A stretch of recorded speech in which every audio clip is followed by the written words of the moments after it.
Авропа бірлігі Украинаның садық шерігі олып қалаве. Авропада сүлхнің ғайрыдан пекетілмесі қында қасевет чекмеге девам ете.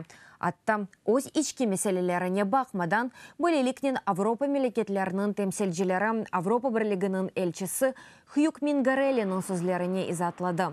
Эвел о Авропа бірлігі чағыруларының яны далғасыны раст келгені қында білдірген еді.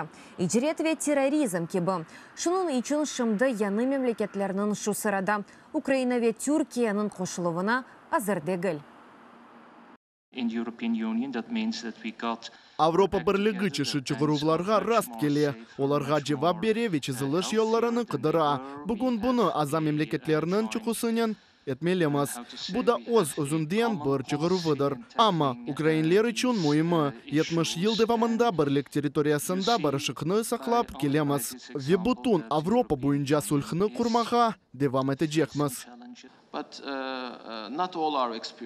Avropa Birliğine koşuluvның kıska yolları yok ve olamaz. Ama şartlar yerine getirilse ve Avropa Birliği yanı dünyada, yanı nizamda halkara oyuncu olarak inkişaf etmeye istese, Ukrayna ve Türkiye'nin kabul etmesini düşünmek gerektir.